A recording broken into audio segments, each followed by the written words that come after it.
años estuvo en la ciudad de Guadalajara, México, junto con su padre, don Rafael Gambra, y fue para la hispanidad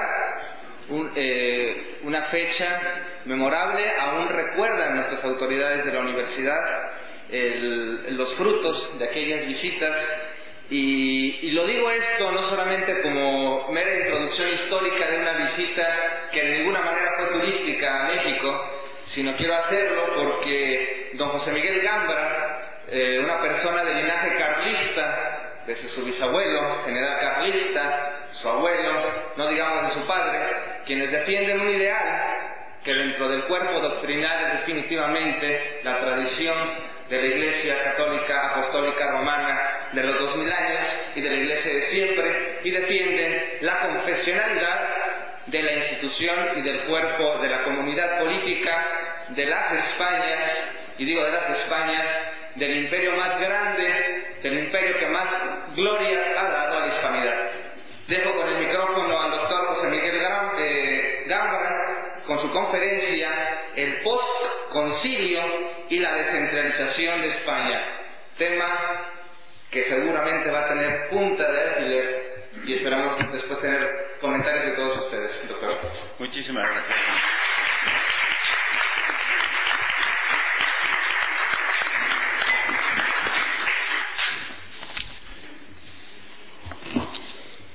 Agradezco la amable invitación a hablar ante esta reunión tan sabia y valerosa, ante la cual he hablado las pocas veces que lo he hecho siempre con sumo placer. Agradezco también a don Miguel Navarro sus palabras cariñosas y sin carentes en muchos casos de fundamento en lo que el auditorio tenía.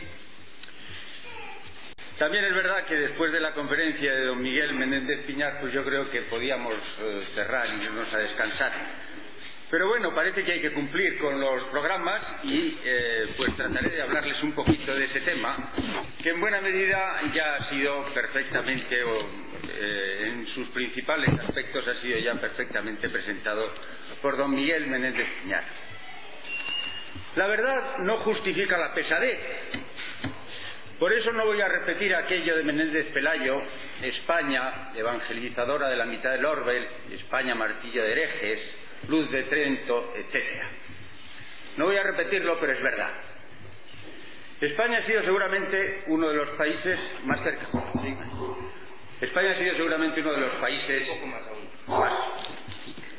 España ha sido seguramente uno de los países más católicos de Europa, en eso que se ha llamado la modernidad. Y lo ha sido y ha seguido siéndolo hasta tiempos muy recientes, a pesar de los avatares del siglo XIX y del siglo XX, en que una oligarquía inficionada de ideas revolucionarias dominó la política. Pues todo ello en realidad no fue más que algo de carácter epidérmico al pueblo español, que luchó guerra tras guerra contra esas ideas hasta que Dios le concedió la victoria en 1939. De ella surgió un régimen cuyos principios en lo religioso, a mi juicio no en lo político, eran inmejorables y cuya aplicación fue en extremo generosa para el catolicismo y para la Iglesia. Hoy, en cambio, no es necesario detenerse a demostrar que la organización política y social de España están completamente descristianizadas. Tampoco aquí quiero repetir lo que todos sabemos.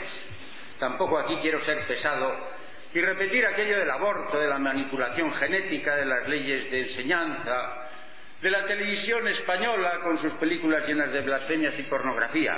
No voy a repetirlo, pero es verdad. Esta sociedad escandalosa incluso para países de tradición liberal y protestante como los Estados Unidos ha surgido en pocos decenios de la casi única sociedad que gozaba de una unidad católica aplastante, cuyo gobierno era confesionalmente católico y en la cual no había lugar para la libertad de cultos y la propaganda por parte de los incrédulos, donde se enseñaba la religión católica en todas las escuelas y donde la pornografía estaba completamente prohibida. ¿Cómo una sociedad puede ser corrompida de manera tan profunda en tan poco tiempo, sin que una guerra, una invasión o algún otro cataclismo se haya producido? La explicación es bien fácil y simple. la Iglesia, o mejor aún, los eclesiásticos del Vaticano II, son los que han producido la descristianización de España. No hay que buscar otra causa más directa. Es un fenómeno verdaderamente curioso, visto desde el exterior, y triste, visto desde el interior. Y es un fenómeno tan particular que es casi único en el mundo y en la historia. Merece ser analizado.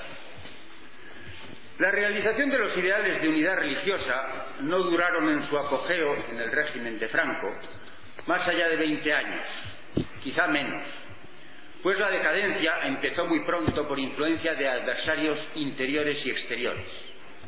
Como respuesta a esas presiones, el gobierno se inclinó ya en 1957 por la vía tecnocrática, que era un procedimiento para esconder bajo vestiduras de eficacia sin ideología el designio de minimizar las diferencias que el régimen de Franco tenía con otros países europeos. Esto ya constituyó una evidente decadencia en los principios que habían inspirado el alzamiento. A pesar de esta decadencia y de las imperfecciones crecientes del gobierno y de la sociedad española, el régimen nacido de la guerra del 36 hubiera sin duda podido enderezarse si no se hubiera producido un acontecimiento inconcebible ante el cual los españoles se hallaban completamente inertes. Me refiero al Concilio Vaticano II, cuyas ambigüedades permitieron que los más poderosos eclesiásticos mantuvieran las doctrinas contra las cuales habían luchado los carlistas y que habían servido de inspiración al régimen en la cuestión religiosa. Cuando el concilio fue anunciado, tuvieron la esperanza de que se produjera una renovación en la Iglesia, cuya atonía era una de las causas de la decadencia en España. Por su parte, los obispos españoles fueron al concilio, como dice Monseñor Iniesta, fueron al concilio con el convencimiento de que se trataba simplemente de firmar y de volver a casa. Esta confianza ciega, tan característica de los católicos españoles, sufrió una rápida decepción cuando desde las primeras sesiones los obispos de la Europa Central dominaron con su maravillosa organización el desarrollo del concilio. Lo que la prensa hizo conocer sobre el futuro documento de la libertad religiosa, cuya importancia era inmensa para el régimen español, desencadenó un buen número de acciones por parte de obispos y de seglares, por parte de la comunión tradicionalista, etcétera, contra esa futura declaración. Esta defensa de la unidad católica, estas defensas de la unidad católica antes de que se firmara la declaración, no ejercieron influencia alguna sobre el concilio, que aprobó la Declaración de Libertad Religiosa el 8 de diciembre de 1965, como todo el mundo sabe. Lo que no está conocido es el documento aprobado ese mismo día por los obispos españoles todavía reunidos en Roma. En ese texto los prelados españoles presentan la vertiente más moderada de la declaración con el fin de apaciguar el descontento del catolicismo español. Cito algunas frases porque ilustran muy bien el giro copernicano que implicaba esa declaración. El derecho a la libertad religiosa, según el Vaticano II, está fundado en la dignidad de la persona humana. Su reconocimiento es parte del bien común de toda sociedad civil. La libertad no se opone ni a la confesionalidad del Estado ni a la unidad religiosa de una nación. Y la misma declaración admite, de hecho, la confesionalidad a condición de que, al mismo tiempo, se reconozca y respete a todos los ciudadanos y comunidades religiosas el derecho a la libertad en lo religioso. Estas frases son muy instructivas, pues manifiestan con toda claridad cómo la declaración transforma, en su lectura más llana, aunque tiene otras posibilidades de interpretación, transforma en tesis lo que antes del concilio era hipótesis y a la inversa. Es decir, en la enseñanza tradicional la confesionalidad y la prohibición de libertad de cultos era un deber del Estado y la libertad religiosa era algo permitido en circunstancias especiales. Ahora, al contrario, la libertad religiosa es lo que es un deber del Estado, la libertad de cultos para todos es lo que es un deber del Estado y la confesionalidad es lo que se convierte en algo tolerado para algunos casos. La situación en España cambia, pues, de valoración, de manera que, si antes era un modelo de realización de la enseñanza de la Iglesia, El concilio la convierte a lo más en objeto de una tolerancia circunstancial, incluso en el caso de conceder la libertad de cultos. La Declaración de Libertad Religiosa, la libertad de cultos, esté contenida o no dentro de esa declaración, y el ecumenismo tienen como consecuencia más importante, tienen muchas consecuencias, pero entre las consecuencias más importantes está la más profunda, la que afecta a todos, la consecuencia común, está la consecuencia, el resultado de que infecta el alma del creyente, sustituyendo la adhesión incondicional del alma a las verdades de la fe por una creencia subjetiva u opinión que lleva por su propio carácter la posibilidad de otros puntos de vista igualmente válidos. Los ejemplos que nos ha presentado don Miguel Menéndez yo creo que han sido muy esclarecedores. Esta consecuencia, que produce una tendencia hacia el escepticismo religioso o hacia el indiferentismo, roe desde el interior de la conciencia la firmeza de la fe. Pero fuera de este efecto común, tiene otro efecto que se da en el terreno de lo social y lo político. Y ahí su efecto no es común, sino que difiere de la idiosincrasia, de la organización, de la historia de cada una de las sociedades. Algún tradicionalista ha distinguido varios casos, entre los cuales cabe señalar, en primer lugar, los países como los de Europa, donde la libertad religiosa ya se daba por la fuerza de las circunstancias. En otros países como Estados Unidos, el sentido de la libertad religiosa es muy diferente, pues libertad religiosa significa en su mente la libertad para los católicos en relación a la persecución que habían sufrido por parte de los protestantes. Y finalmente está el caso de los países como España, donde la libertad religiosa lo que quiere decir es la libertad de difusión de las religiones falsas. En estos últimos países como España, la libertad religiosa implica no solamente la proliferación de sectas de todo tipo y la consecuente apostasía de muchos creyentes, sino también tiene como efecto el desacreditar el poder político que ha mantenido, para seguir a Roma, las leyes que ahora Roma desautoriza, al menos en la lectura más elemental, aunque ya digo que eso está sometido a ambigüedades y a múltiples interpretaciones.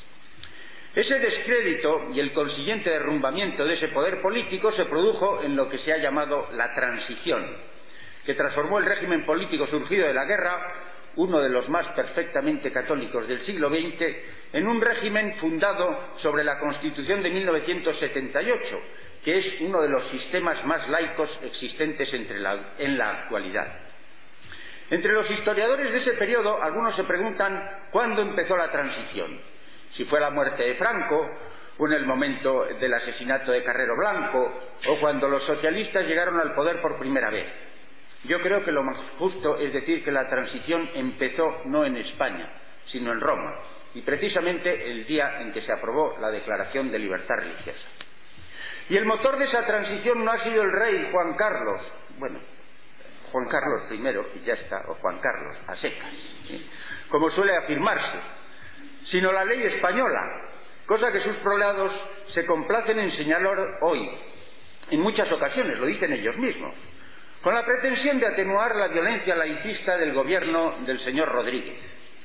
Pues en España solo la Iglesia tenía un poder moral e incluso político conferido por el Estado mismo para producir semejante transformación de la sociedad política.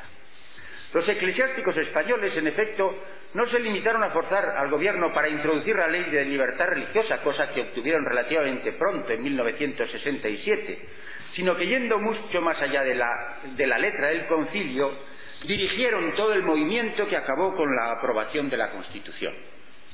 La situación es sin duda un tanto paradójica, pues los eclesiásticos utilizan o van a utilizar en aquel momento todos los resortes de propaganda y de enseñanza que una sociedad católica tradicional da a la Iglesia para dirigir a los católicos y a esa sociedad no a la salvación de las almas, sino hacia un régimen constitucional y laico. Los mecanismos por los cuales se produjo esta intervención decisiva de la Iglesia han sido, a mi juicio, los siguientes. En primer lugar, la unificación de las enseñanzas de la Iglesia en el terreno de nuestra patria. El estupor paralizante que afectó al clero español después del concilio, unido a la colegialidad introducida por este, produjo una especie de unificación y de disciplina común en la actividad pública de los prelados y de la Iglesia española, de la cual solamente algunos obispos lograron escapar. Esta unificación, que logró muy pronto acallar a los disidentes, se produjo gracias a la formación de la Conferencia Episcopal Española. Esta entidad será dominada por los obispos más audaces, con el apoyo de Roma, que tendrá la obsesión de sustituir a los obispos tradicionales por obispos más abiertos. Utilizará los medios de comunicación de una manera que correspondía más, en aquel momento, que correspondía más a un partido político que a una institución eclesiástica. En efecto, hicieron constantes declaraciones a la prensa, no solo sobre los aspectos de la vida religiosa, sino sobre cualquier aspecto de la vida política y social, adoptando posiciones dudosamente en consonancia, ni siquiera con el concilio, pero utilizando sistemáticamente la autoridad del concilio. De esta manera, la Conferencia Episcopal llegó a acaparar toda la autoridad de la Iglesia, relegando la verdadera autoridad de los obispos en cada una de sus diócesis. En segundo lugar, una vez producida esta unificación y el sometimiento y la reducción al silencio de los demás obispos y sacerdotes y entidades religiosas, la Conferencia Episcopal dirigió su acción en las direcciones siguientes. En primer lugar, utilizaron las prerrogativas y la autoridad que la Iglesia tenía en los países confesionalmente católicos para influir sobre las autoridades civiles con el fin de introducir el régimen democrático y obtener una completa separación entre la Iglesia y el Estado. Uno de los casos más flagrantes fue el de Monseñor Tarancón, que en una homilía que ni siquiera escribió él, al parecer, en la homilía de intronización de Juan Carlos, pidió que las estructuras políticas ofrezcan a todos los ciudadanos la posibilidad de participar libre y activamente en la vida del país y en las decisiones concretas de gobierno. Es decir, empleó su situación privilegiada en un régimen católico para presentar como deseo de la Iglesia la evolución hacia una democracia de partidos políticos. Hay un texto de Monseñor Iniesta sobre los procedimientos de la Iglesia durante ese tiempo que merece ser citado. Dice: yo creo que en esto, se refiere al referéndum y a la Constitución, y en otras muchas cosas, los políticos tuvieron momentos de duda, de vacilación, y sin embargo, tanto la política de Tarancón como de la Conferencia Episcopal fue la de apoyar y estimular que se continuara con el cambio, y concretamente al rey se le apoyó muchísimo de manera delicada y privada. Es decir, que como ellos mismos declaran, los obispos sostuvieron moralmente a esos políticos y a ese rey que habían jurado los principios del movimiento para atenuar los justificados escrúpulos que pudieran sentir al jurar la Constitución de 1978. En segundo lugar, utilizaron su autoridad sobre un pueblo mayoritariamente católico para prefigurar los partidos que iban a consolidarse como partidos con representación parlamentaria. Eso lo ha dicho Monseñor Guerra Campos, que señaló que la Conferencia Episcopal decidió explícitamente contribuir a la coexistencia pacífica de los españoles, impidiendo que los católicos, es decir, la mayoría del pueblo, pudiera agruparse como católicos en una formación política y prefiriendo que se insertaran en otras organizaciones cualesquiera. Es decir, que los católicos tenían que ejercer su influencia solamente desde el interior de partidos no católicos. Maritenismo puro. Esto fue llevado a la práctica por un doble juego que consistía, en primer lugar, defender la libertad de los católicos para trabajar en partidos no católicos y mantener sus ideas. En segundo lugar, desaprobar a los partidos católicos y a las organizaciones que quisieran influir socialmente desde una postura católica. De un lado, pues, la Conferencia Episcopal defenderá sistemáticamente la libertad de los políticos de ideología laica, es decir, a los marxistas, socialistas, liberales y separatistas, y defenderá su derecho de presentarse libremente a las elecciones como católicos dentro de esos partidos. Quizá el caso más sangrante haya sido el del obispo de Bilbao, Monseñor Añoveros, que publicó una carta pastoral donde defendía el derecho de libertad de los vascos en el conjunto de los pueblos que constituyen el Estado español, lo cual equivalía, en aquel contexto, a una manifiesta defensa del separatismo vasco. Cuando el gobierno de Arias Navarro decidió expulsar a ese obispo por su ataque a la unidad de España, la Conferencia Episcopal escribió un documento amenazando de excomunión a las autoridades políticas. Es de todos conocido. También se debe señalar que numerosos católicos y sacerdotes se inscribieron en los partidos de izquierda y de más a la izquierda sin que la Conferencia Episcopal les molestara en lo más mínimo. De otro lado, el segundo aspecto, para acallar y someter a los partidos y grupos católicos que defendían las doctrinas tradicionales de la Iglesia, la Conferencia Episcopal o su presidente Tarancón no economizaron las descalificaciones y pusieron todos los obstáculos que tuvieron a su alcance para evitar la formación de tales grupos o para limitar su influencia entre los católicos.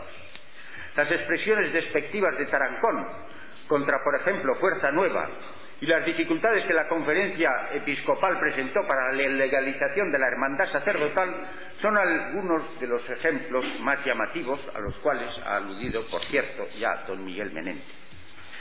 Por su parte, el Vaticano no hacía nada para limitar la interpretación más extrema del concilio hecha por los obispos españoles. Al contrario, manifestó repetidamente una animadversión profunda contra la España tradicional. Por ejemplo, en 1965, Pablo VI regaló a Turquía las banderas de Lepanto, condenando al mismo tiempo las guerras de religión. En 1974 atacó una y otra vez en sus discursos a Franco.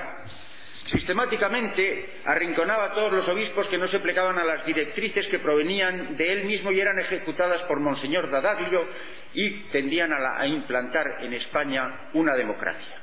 En fin, para citar un último dato, justo antes de la aprobación de la Constitución atea de 1978, una delegación del Gobierno, con el presidente Suárez a la cabeza, fue recibida en Roma, donde el cardenal Casaroli le hizo saber que el Vaticano era favorable a una constitución aconfesional.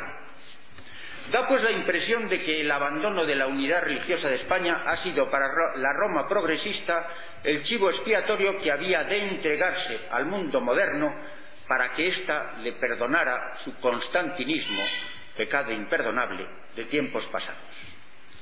Por su parte, los grupos de católicos tradicionales, poco poderosos por cierto ya desde antes, puesto que en cierta medida se habían quedado adormecidos tras la victoria de 1939 y tampoco habían sido favorecidos por la estructura vertical del poder en tiempos de Franco, se vieron en la perplejidad entre tener que elegir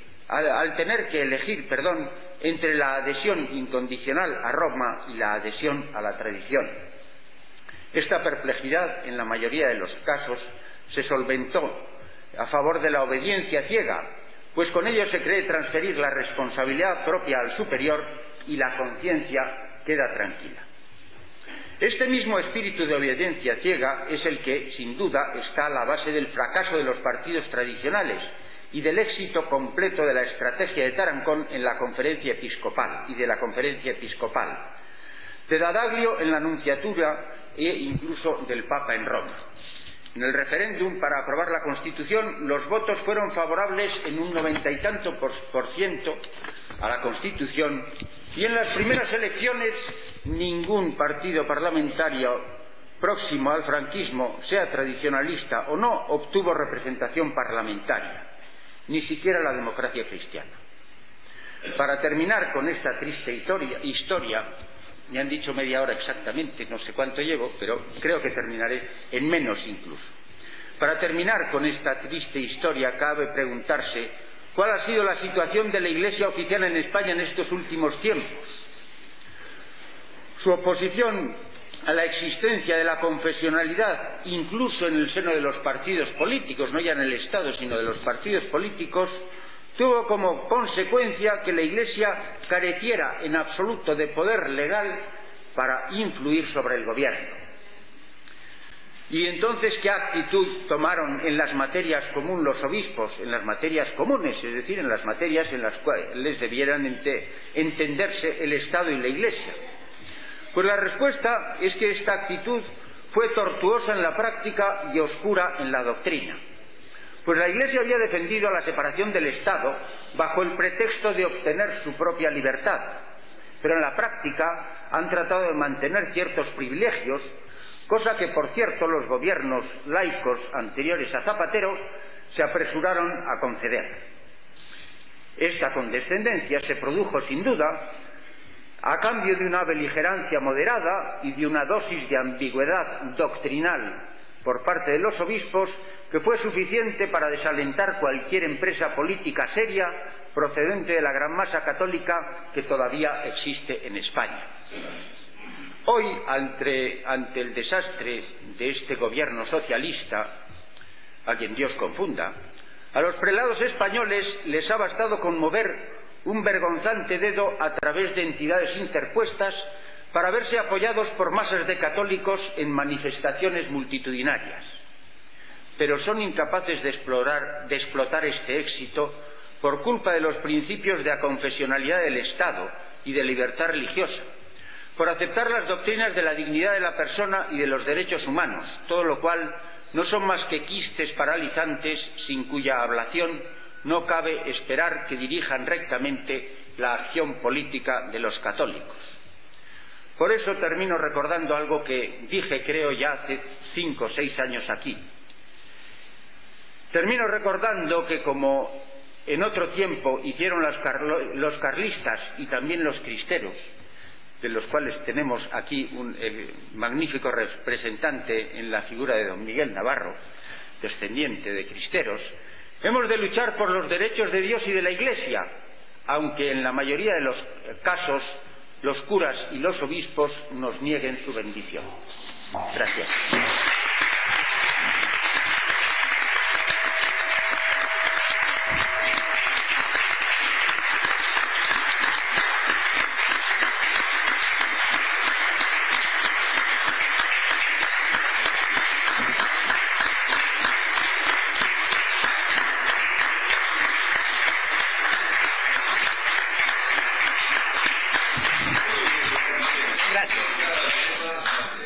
El tema de toda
usted apoyar cualquier iniciativa de ese tipo que se pueda llevar a cabo, porque cuanta más eco tengan las cosas dichas, no por mí, sino sobre todo por don Miguel Menéndez, pues que son las conferencias que he oído, y supongo que todas las anteriores, conociendo a los conferenciantes previos, aunque no he podido asistir por desgracia, pues me parece muy bien que se les dé todo el eco posible y que se escriba la conferencia episcopal. Hay que intentar que tengan algo que echar a la papelera. Sí, uno lógicamente de los que he visto hasta ahora, y por lo tanto la mano levantada ha sido la de José Luis Corral, y después Montaner Capallón, después bueno, me contaste observado que me extraña, porque hace años que conozco a José Miguel, que el sentido común, es decir, las cosas son enormes claridad y llegar a la claridad de los asuntos de manera que todo el mundo lo entienda, sigue siendo una característica de los Gambra. Y por tanto, pues repito que me lo hace perfectamente y quiero aprovechar su presencia y hacer una reflexión de importancia que claro a mí mismo y a los que estamos aquí y a él, la que ha venido acompañándonos y a ilustrarnos sobre este tema. Y es que de hecho sucedió entre 1967 y 1978 que se dio una situación de hecho jurídica en la que había confesionalidad católica del Estado y al mismo tiempo había libertad religiosa, cosa que para nosotros pues es incompatible, como el tiempo ha demostrado, pero que ciertamente se dio y se puede dar, y que incluso Monseñor Garracampos, en un documento bastante conocido, explicó que se puede dar, que efectivamente puede haber una situación de libertad religiosa y al mismo tiempo de confesionalidad católica del Estado. Los que estamos aquí, gracias a Dios, no tenemos que hacernos demasiados planteamientos de tesis y de hipótesis, porque por el empeño inagotable de don Manuel de Santa Cruz y de otros que le precedieron, pues hemos jurado por Dios defender la unidad católica, con lo cual no tenemos que andar pensando si sí o si no. Hemos jurado por Dios defender la unidad católica y la vamos a defender porque nos obliga claramente este juramento. Pero si nos convendría saber o reflexionar si esa situación de hecho nos va a volver a afectar, como creo que seguramente va a ocurrir. Quiero decir que dado todo lo que ha pasado en el mar, sería quizá muy difícil para nosotros una situación jurídica de unidad católica con proscripción de los demás cultos, o al menos de los cultos públicamente. Pero sería posible reconquistar la confesionalidad católica del Estado con leyes católicas que impidan la blasfemia o que impidan la vulneración de la ley natural de manera tan salvaje y evidente como sucede actualmente. Y esta es mi pregunta y mi planteamiento. ¿Cree el conferenciante que podríamos dar ese paso por lo menos, reconquistar la unidad católica en un sistema de partidos como medida provisional, al menos para nosotros, al menos para mí, que anhelamos y queremos esa unidad católica, esa misma que se ganó con la Junta del 39? Pero sería posible quitar, estamos dispuestos a luchar por esa confesionalidad católica, aunque no fuera posible de momento esa unidad católica que anhelamos y que hemos jurado. Esa es la pregunta.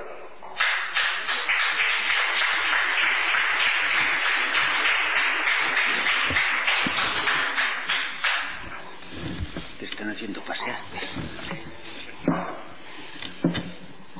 Bien, gracias. Gracias por la pregunta, que es sin duda pertinente. Yo las cuestiones de la unidad católica, de la confesionalidad del Estado y de la prohibición de la libertad de cultos son tres cosas unidas que probablemente pertenecen a tres terrenos diferentes, pero que van unidas. Una es de carácter sociológico, la unidad católica; otra es de carácter político, que sería pues la confesionalidad del Estado; y otra sería de carácter jurídico, probablemente. Yo soy un filósofo y de esas cosas pues sé poco, pero sería más bien de carácter jurídico, es decir, sería lo que corresponde en el terreno del Código Penal a una situación sociológica que puede permitir una situación política y que tomaría esas decisiones, en su caso, pues de carácter jurídico, etcétera. Bien, yo evidentemente no pretendo. Nosotros defendemos algo que ahora no se da, de hecho, y seguramente pues no se dan las bases sociológicas ni podrían darse inmediatamente las bases políticas en lo humanamente concebible, aunque las cosas cambian de la noche a la mañana, Si han cambiado para mal, pueden cambiar para bien, váyase, Dios sabrá cómo, y algún día cambiarán. Pero la cuestión, lo más importante, es mantener eso como principio que dirija nuestros actos, es decir, en el terreno de lo que debe ser y en el terreno de aquello a lo que nosotros debemos tender. Hay que ponerlo como una meta que nosotros debemos buscar y hacer, aunque sean cosas muy pequeñitas, pero hacer cualquier cosa que esté a nuestro alcance para favorecer eso. ¿Cuáles sean los caminos por los cuales hay que llegar a eso? ¿Qué partes se pueden dar y cuáles no? Hombre, yo creo que naturalmente, lo que naturalmente se necesita es hacer una unanimidad que permita políticamente luego la confesionalidad, la unidad católica que permita luego la confesionalidad y luego, finalmente, pues la prohibición externa del culto. Cada hora tiene 3.600 segundos, ¿no? 36. Así que, por lo tanto, no podemos estirar el tiempo. Dos preguntas, pero una cosa. Es necesaria la brevedad, si no alargamos innecesariamente cada uno de los temas. O sea que queda Jaime y Jesús María Condor. Bien, en primer lugar, agradecer lo que hizo un versito. En segundo lugar, citarte, modestamente, que me alegro de que tus palabras se solapan con las mías. Tu ponencia va muy relacionada con lo que dices, ¿no? Lo cual para mí es un honor. Y ahora dos preguntas concretas. Primero, ¿podrías explicar por qué se ataca tanto, o se ha atacado tanto y se ataca a la confesionalidad católica del Estado español, concretamente? Y en cambio, nadie dice nada de las confesionalidades protestantes, de Suecia, Noruega, Dinamarca, Inglaterra y la ortodoxa griega, a pesar de la República. Esto es un pregunta. La segunda cuestión, que es muy complicada, digamos así, pero está un poco también ligado a lo que tengo ahora, pero yo voy más arriba. ¿Tú crees posible o factible en poco tiempo que la declaración del Concilio Vaticano II, al ser, no olvidemos, un concilio pastoral, no dogmático, estamos de acuerdo, ¿no?, pueda ser revocada y volver a lo que se decía antes en el Vaticano I o en el Concilio de Trento, con una posibilidad con respecto a ese coral de una sustentación teológica y filosófica que pueda dar lugar a un apoyo político? Porque evidentemente, tal como se está, como de ver, estamos cogidos entre los estamos de las páginas, ¿vale? Porque sustentamos esa catolicidad que nos obliga a ser religiosos. Y tú sabes también, por acción paterna, que la confesionalidad católica del Estado, que los españoles, los principios de la ciudad, obligaban, pese a lo que Franco opinaba por dentro, a legalizar desde esa confesionalidad la libertad de culto. Porque fue una obligación que la propia confesionalidad nos llevaba.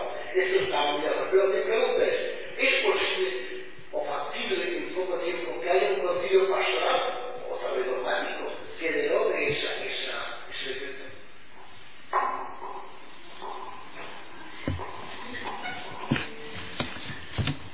Gracias por las preguntas. Bueno, ¿por qué se ataca a eso? Bueno, en primer lugar, pues porque el que no está conmigo está contra mí. Y eso es algo que se ve cada vez más claro. Y eso, pues, en España es algo que es de toda evidencia. Y también porque con el Islam, por ejemplo, pues no se atreven. y con meterse con la Iglesia Católica, pues es muy fácil, porque casi dan las gracias y cosas por el estilo, de la manera más cobarde, y no dicen nunca nada en cuanto a eso. Es decir, la jerarquía y la eclesiástica, no digo algunas personas particulares y algunos grupos políticos que de manera muy meritoria intentan oponerse a eso, tenemos aquí excelentes ejemplos, como hemos visto, pero fuera de eso, pues es una diversión fácil y que parece que tiene bastante éxito. Hay montones de obras teatrales, quizá no tan malas como ella, pero muy próximas, y carteles, etcétera, que son de carácter blasfemo. ¿Por qué? Pues porque nadie responde. Se echa de menos el requeté para esas cosas, pero no está con la actividad que merece. Y otra cosa, está entendido esto, pero bueno, pues gritaré. En cuanto a las posibilidades inmediatas de una revocación de eso, bueno, yo creo que está por sí mismo revocada, porque es contradictoria. Como ustedes saben, así.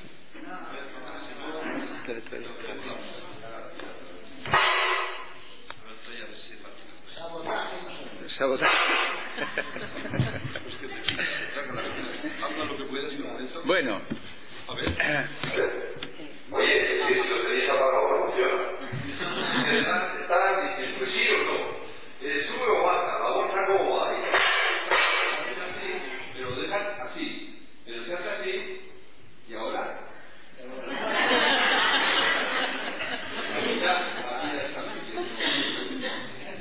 Y estas cosas no les hemos así no las pillas. Sobre eso, sobre Pilatos aparece en la revista María Mensajera, aparece un artículo reproducido de Rafael Gambra, de que padeció, no por circunstancias de que andaba por allá Poncio Pilatos, no en tiempos, sino voy a ponerlo así. El micrófono está como España. Qué bueno somos queridos del Señor y nos hijos sin pilas. Pareciera que nos hace con pilas. Bueno, eso de las posibilidades que haya de eso, yo soy poco conocedor de la curia, pero bueno, hay una cosa que la vida tiene su propia ley, ¿no?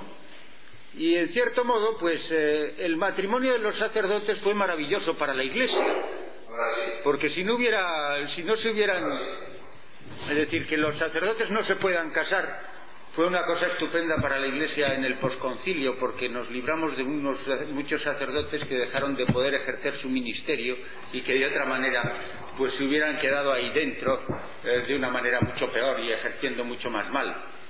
Y también la vida pues tiene algo que es el que se va acabando, ¿no?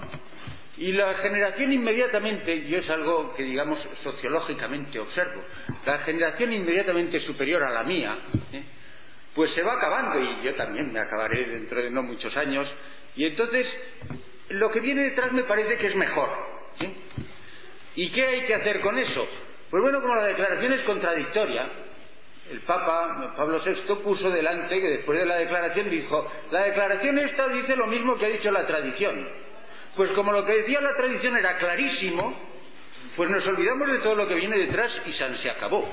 O sea que haber necesidad de desdecirse, pues esas cosas las hace, yo creo, con cierta dificultad la Iglesia. Pero bueno, basta con atenerse a eso y procurar olvidarlo. Y en vez de citar constantemente el Concilio Vaticano II, citemos otras cosas, ¿no?, que hay antes.